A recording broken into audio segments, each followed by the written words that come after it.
¿Se puede observar la pantalla? Sí. Sí. Bien, anteriormente en la industria se trabajaba con lo que era la lógica cableada. La lógica cableada, como bien ustedes conocen, trabaja directamente con los circuitos eléctricos armados en un módulo donde toda la parte de control viene relacionada con la parte de contactores, relay, pulsadores, etcétera. Ahora, en el caso de la lógica programada, utiliza como base principal el dispositivo PLC, utiliza un programa, un software que es almacenado en este controlador electrónico para realizar el proceso industrial. Inicialmente se empezó a utilizar en la industria automotriz debido a la gran complejidad que involucraba lo que son los diferentes sistemas de control en la industria. Eso fue a mediados de 1970, donde se creó el primer PLC para la industria automotriz. Entonces, cuando hablamos de PLC, estamos hablando de controladores lógicos programables. Es decir, dispositivos de control que se le puede descargar un programa. Ese programa tiene una lista de instrucciones o de forma lógica en la cual se va ejecutando en función de las condiciones ambientales. Ustedes deben de imaginarse un PLC como si fuera una persona. Usted sabe que una persona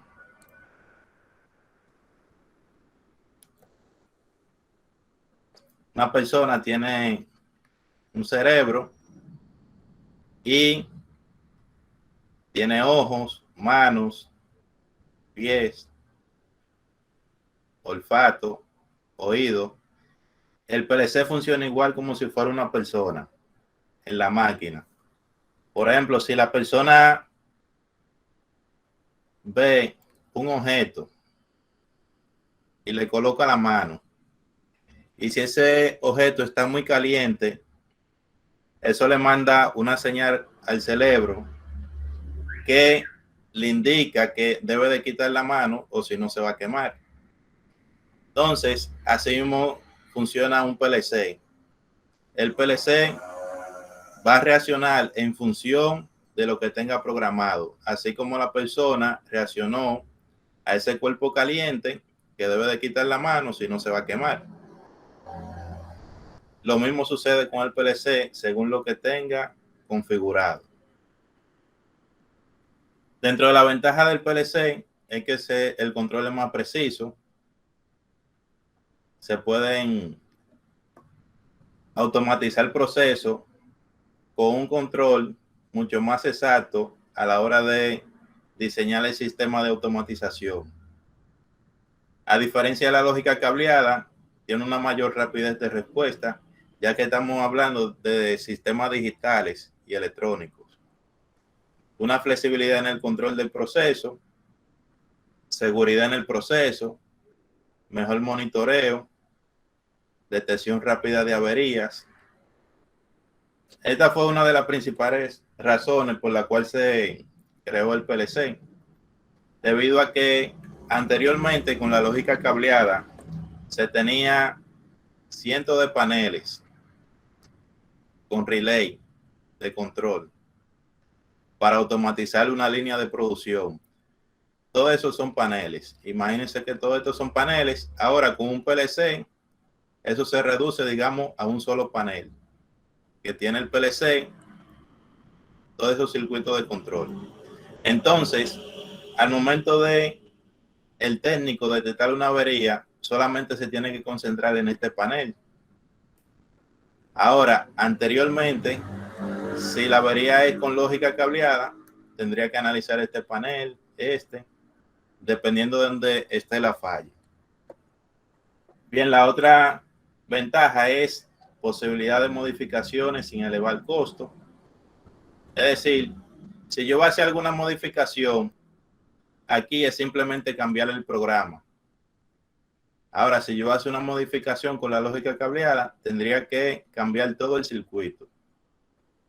Menor mantenimiento, ya que tenemos una sola unidad, un panel, posibilidad de gobernar varios actuadores con el mismo autómata, es decir, con el mismo PLC, yo puedo manipular diferentes actuadores. Desventaja. La principal desventaja es que se necesita de una mano de obra especializada. Es decir, que la persona tiene que estar capacitada en el manejo de los PLC y tiene que estar constantemente actualizando sus conocimientos. Bien, el PLC tiene que tener una buena construcción, ya que como se utiliza a nivel industrial, las condiciones a nivel industrial son un tanto desfavorables, dependiendo de la industria. Imagínense en la industria metalúrgica, donde hay altas temperaturas y condiciones ambientales muy agresivas. Bien, se tiene un mayor costo, específicamente cuando se va a controlar tareas pequeñas. Es decir, cuando son tareas pequeñas, ya lo más recomendable es utilizar la lógica cableada. Ahora, cuando son sistemas mucho más complejos, sale mucho más económico utilizar la lógica cableada, es decir, la lógica programada utilizando PLC. Algo importante es reconocer cuando hablamos de captadores. Hablamos de captadores como dispositivos que captan o sensan magnitudes físicas. Y esto entregan a su vez una señal eléctrica de salida. Por ejemplo, un final de carrera es un captador que detecta el movimiento. Por ejemplo, aquí viene, digamos, un sistema mecánico, activa el final de carrera y este envía una señal eléctrica de abierto o cerrado, activado o desactivado. Digamos, un sistema fotovoltaico recibe la luz y esto lo convierte en voltaje. En los sistemas electroquímicos, digamos, los sensores de nivel, los sensores de temperatura, los sensores de presión, vendría siendo esto. Los sensores capacitivos que detectan todo tipo de material sin el contacto físico, a diferencia del final de carrera que necesita contacto físico. Un sensor capacitivo simplemente con la presencia del objeto, sin tener ningún tipo de contacto, lo detecta. Entonces, esto manda una señal de activación. Luego tenemos, digamos, un sensor fotoeléctrico que detecta algún objeto de un punto a otro. Por ejemplo, esto es una barrera de sensado. Entonces, cuando pasa la botella, bloquea esa barrera y manda a activar el sensor fotoeléctrico mandando la señal. Esos son captadores, elementos que envían señal en función de las magnitudes físicas del exterior. Luego tenemos lo que son los actuadores. En el caso de estos actuadores, convierten la señal procesada en algún tipo de movimiento, algún tipo de calentamiento, en luz, entre otros tipos de salida. Por ejemplo, el actuador por excelencia utilizado en la industria es el motor. Digamos que usted tiene en la industria un sensor y un motor. El sensor, cuando detecta la señal, manda a activar el motor. En este caso viene siendo el actuador. Recordando que los actuadores son los que realizan un trabajo. Otro tipo de actuador utilizado en la industria son cilindros. En este caso viene siendo un actuador neumático. El motor es un actuador eléctrico, pero el cilindro es un actuador neumático, es decir, que funciona con aire comprimido. Luego tenemos lo que son las resistencias, que con una corriente eléctrica emiten calor. Y por último tenemos las lámparas, que en el caso a nivel industrial lo vamos a utilizar ya sea para la parte de iluminación o como elemento piloto de señalización. Y en el caso del PLC, es importante reconocer estas dos secciones que son la parte de captadores y la parte de actuadores. Ya ustedes saben la diferencia entre captadores y actuadores. Entonces, digamos algunos ejemplos de captadores, una botonera.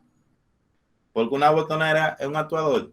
Porque cuando yo pulso, la botonera es un captador, porque cuando yo pulso, este envía una señal de abierto o cerrado. Los finales de carrera detectan el movimiento y mandan una señal al PLC. Cualquier tipo de detector hace referencia a los sensores y termocupla, digamos un sensor de temperatura.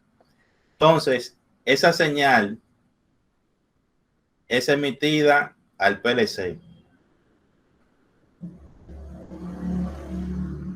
Las señales de entrada vienen de los captadores, dígase botonera, finales de carrera, sensores, etcétera. Entonces, el PLC procesa esa señal y manda otra señal de salida. Y esa señal de salida es a un actuador, dígase contactores. El PLC, como es un dispositivo electrónico, no puedo mandar a activar de forma directa un motor debido a que se puede quemar. Entonces, de forma indirecta, manda a activar un contactor. Entonces, el contactor a su vez activa un motor. También tenemos lo que son electroválvulas, pistones o cilindros. En el caso de las electroválvulas van a controlar los pistones de forma indirecta. Bien, entonces estas son las partes del PLC. Tenemos el dispositivo programador, que viene siendo comúnmente una computadora, una laptop, donde se descarga el programa que se va a ejecutar. Luego tenemos la CPU. La CPU viene siendo la unidad de procesamiento. Tenemos la memoria de trabajo y la memoria del programa, que se va intercambiando información según lo que se le descargue en el programa. Digamos que en el programa se descarga una función para el llenado de un tanque. Entonces, en la memoria se descarga esa configuración, ese circuito. Entonces, del CPU va recolectando esa información y la va procesando. Cuando el CPU va a tomar decisión, según el circuito de entrada. El circuito de entrada va a estar recibiendo señales de los sensores. Entonces la va a enviar al CPU para que la procese. Va a comparar según los datos de memoria del programa y luego que es procesada según la memoria y el procesador, le manda una señal al circuito de salida para que éste realice alguna actuación.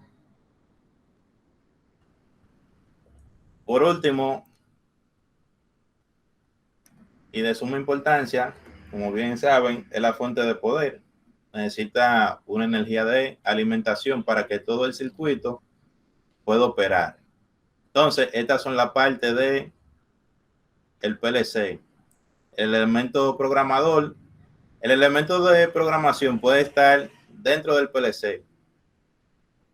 Puede ser algún tipo de periférico, portátil, o puede ser que comúnmente se utiliza es una computadora o un actuador. Luego tenemos el CPU, la parte de entrada, la de salida, la memoria, la fuente, y todo ese conjunto involucra lo que es el PLC. En el caso de no se coloca sensores y actuadores porque son elementos externos al PLC.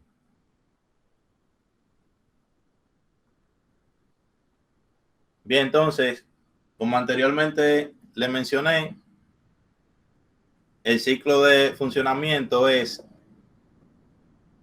el arranque, es decir, el encendido del PLC, lee las entradas, ejecuta el programa y actualiza la salida. Entonces, todo eso se repite infinitamente mientras el PLC esté encendido. Entonces, el tiempo de respuesta va a depender del tamaño del programa, pero casi siempre, como el programa, estamos hablando de kilobytes, dependiendo de la marca del PLC, normalmente responde de forma rápida. Dentro de los tipos de PLC, tenemos el PLC compacto, este que está acá.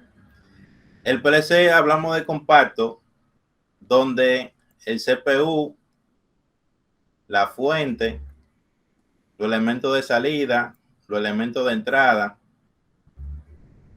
la memoria, todo está en una sola unidad. A eso hablamos de PLC compacto. El CPU, la fuente, la sesión de salida, la sesión de entrada, todo está en una sola unidad de forma compacta. Luego tenemos el PLC modular. En el caso del PLC modular, como ustedes observan en esta imagen, la fuente es un módulo. Es decir, que si se quema la fuente, yo puedo reemplazarla. Luego tenemos el CPU, que es otro módulo. Si se daña el CPU, yo puedo cambiar el CPU. A diferencia del PLC compacto, si en el PLC compacto se daña el CPU, hay que cambiar todo el PLC, porque todo eso está en una sola tarjeta electrónica. Es una sola tarjeta electrónica. En el caso del PLC modular, cada sesión, cada parte es un módulo. De tal forma que si se daña uno de sus módulos, simplemente yo cambio ese módulo. Si se daña, digamos, un módulo de salida, si se quema una salida, yo simplemente saco ese módulo y coloco uno nuevo. Esa es la ventaja de los PLC modulares.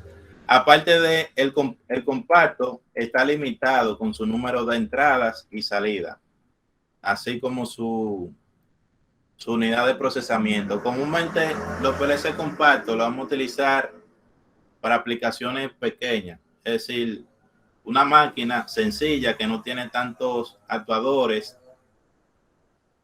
o elementos sensores. Por ejemplo, digamos el llenado de un tanque, una sola unidad, una trituradora, eso es una sola unidad. Ese viene siendo ejemplo de un PLC compacto que yo lo voy a utilizar en una sola máquina. Ahora, en el caso de un PLC modular, digamos que usted quiere automatizar la línea de producción, de llenado, de envasado, de etiquetado y tapado de la fábrica Coca-Cola.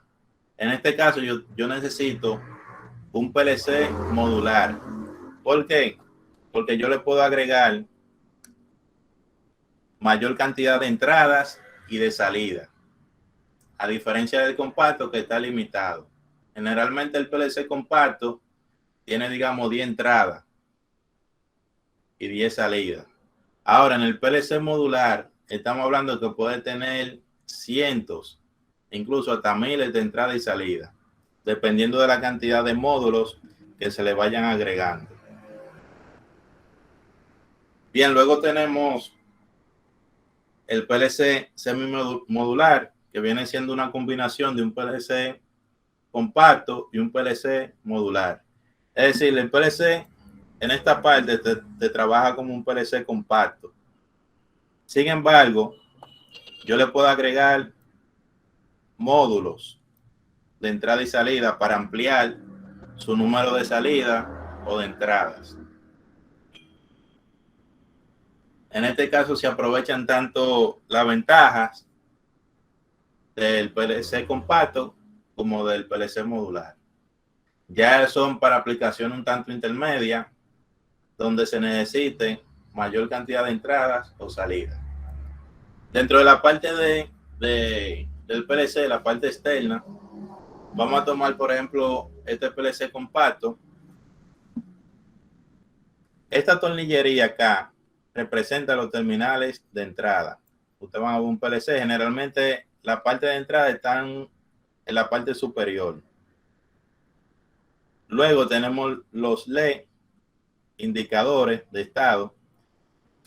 En el caso de los LED indicadores de estado, te va a decir si la entrada está activada o no.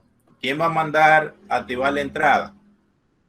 Los sensores. Ahí yo voy a colocar, en esos tornillos yo voy a colocar, digamos, un pulsador stop, un pulsador start, un final de carrera, un sensor inductivo, un sensor capacitivo, un sensor de nivel.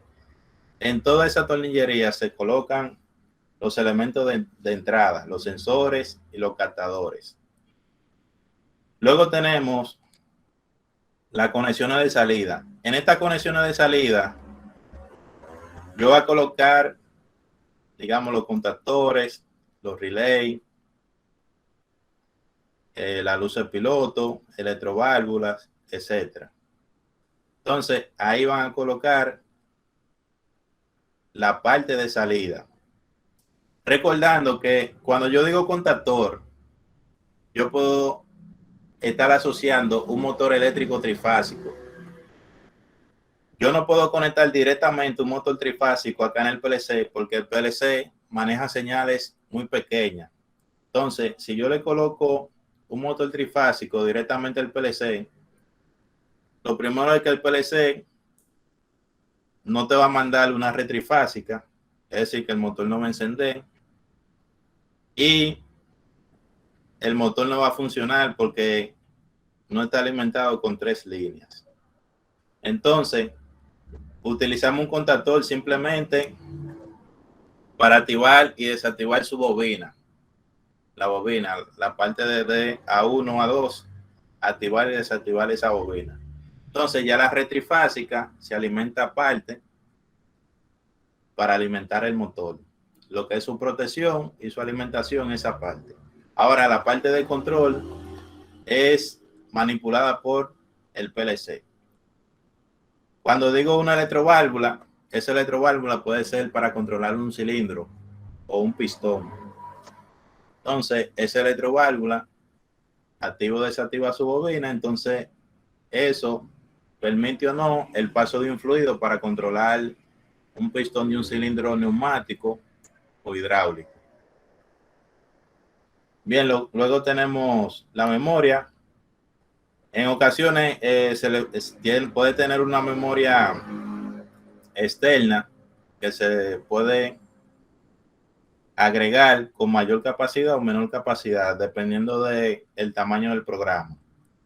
Luego tenemos el puerto de comunicación.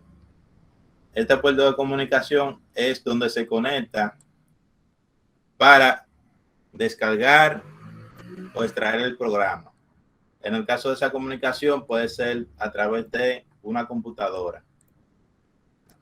Hay una computadora, yo diseño mi programa, entonces a través de un cable lo conecto, establezco la comunicación y descargo mi programa. Luego tenemos la batería. El PLC de por sí tiene una batería, como cualquier computadora, porque ustedes saben que si se va la energía eléctrica, tiene que mantener en la memoria el programa que se le guardó. Entonces, por eso aquí se habla de una batería, para que pueda almacenar en la memoria el programa que anteriormente se le descargó. Bien, acá tenemos un puerto de extensión, es decir, en el caso de este PLC, este puerto de extensión es para comunicarse con otro PLC. Es decir, yo puedo tener varios PLC compactos o varios PLC modular como si fuera uno solo con este puerto de extensión.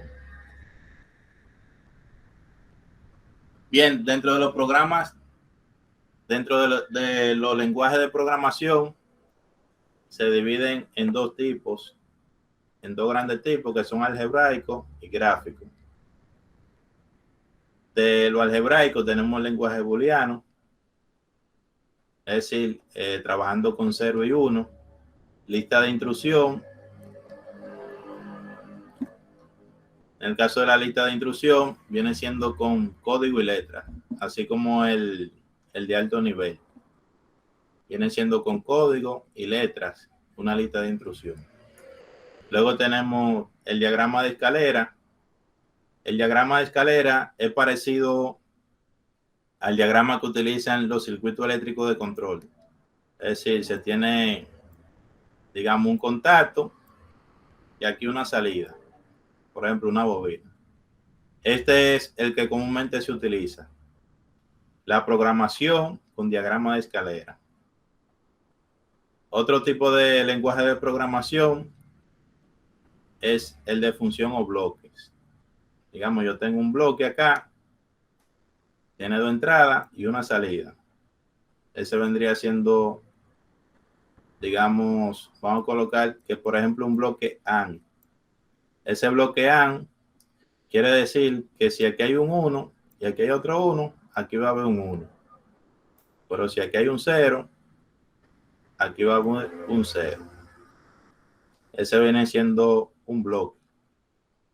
Y luego el de grafe, que es parecido al diagrama de flujo. Es decir, aquí yo tengo una condición. Si se cumple esta, entonces sigo a la otra. Si se cumple esta, entonces me manda a activar esta salida. Así sucesivamente. Pero de todo esto, lo que vamos a utilizar en esta clase es el lenguaje de escalera. Bien, que es el que se parece a los circuitos de control. Entonces, el lenguaje de escalera utiliza lo que son los contactos, las ramas y las líneas verticales. Estas son las líneas verticales, las ramas, los contactos. Bien, la salida acá. Este viene siendo la apariencia de un lenguaje de programación basado en escalera. Como ustedes observan, tiene los contactos, que son estos, las líneas verticales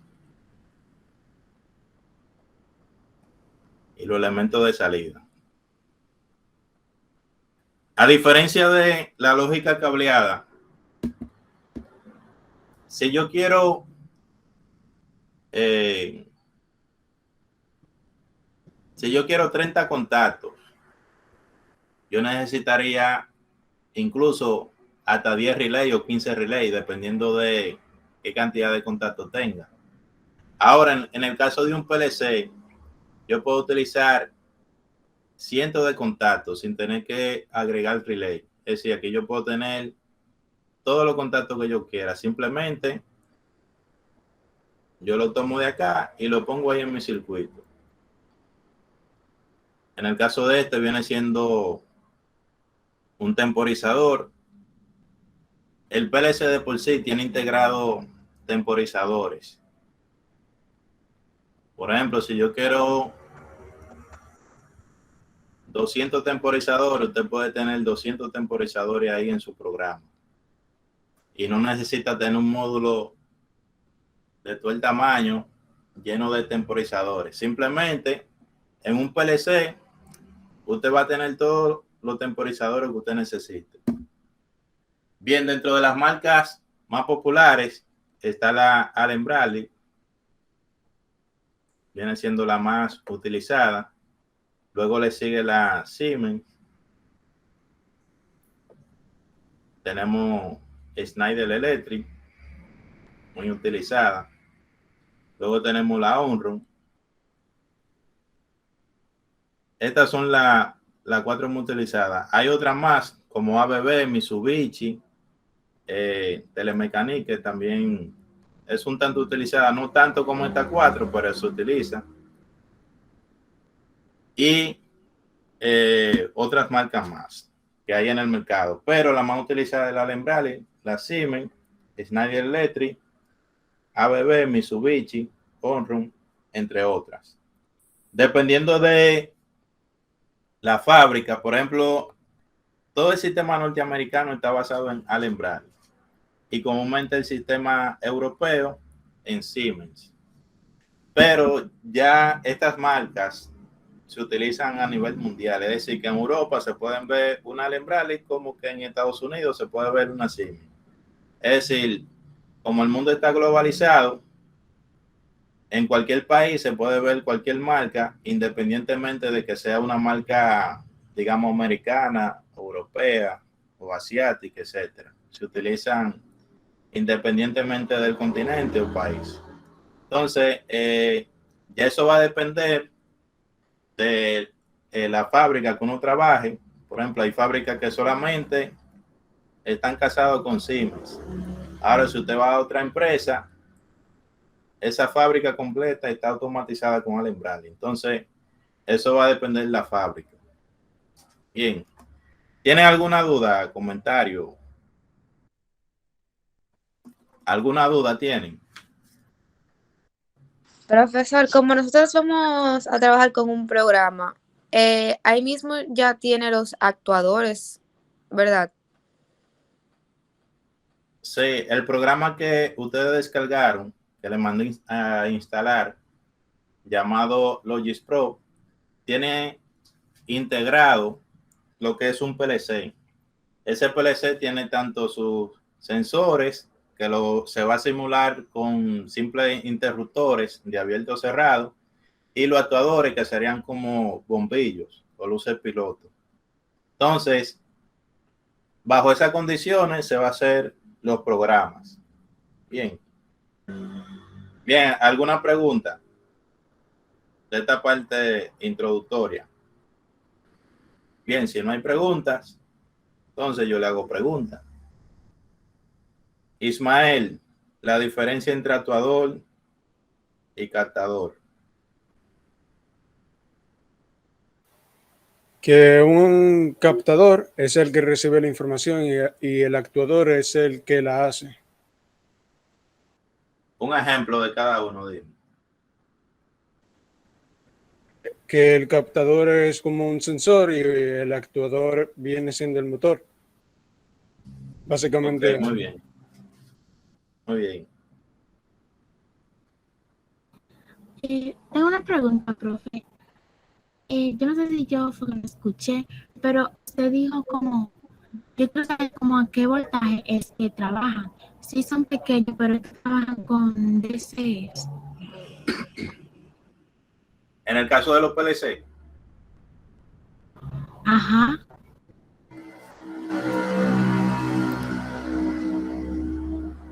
vamos a buscar acá el PLC. ¿Se observa la pantalla? Ajá. Bien, miren, esa pregunta es muy importante. Por ejemplo, el PLC se alimenta de 120 voltios o 220 voltios, 240 voltios. Se alimenta. Es decir, yo lo puedo conectar de un toma corriente para encender el PLC. Ahora, los circuitos de entrada y de salida no te trabajan así como el CPU. Por ejemplo, un CPU es un procesador electrónico que usted no se le va a alimentar 120 voltios. Por eso es que el PLC tiene la fuente de poder.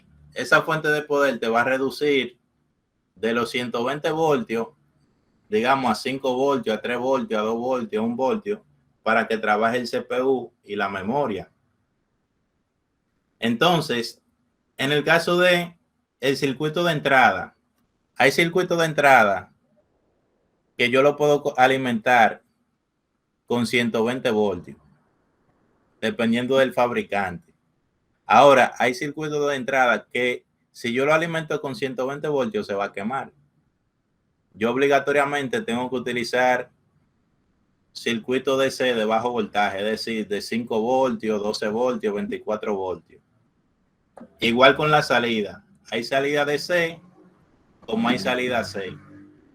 Dependiendo del fabricante del PLC, yo puedo utilizar un PLC con salida DC que solamente trabaje, digamos, a 24 voltios.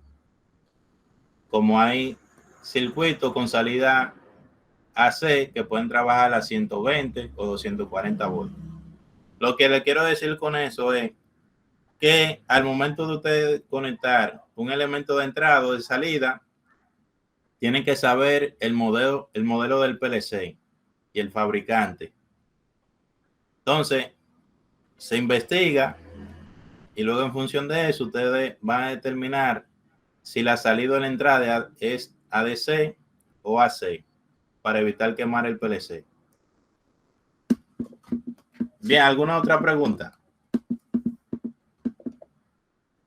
Hey, si le entendió, le quedó claro.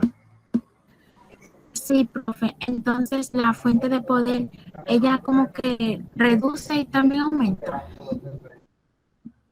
Reducir, para reducir.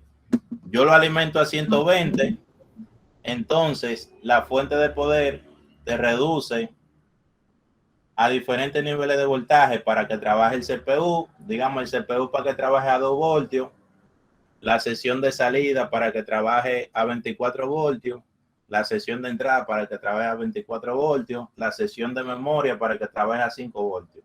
De eso se encarga la fuente de poder.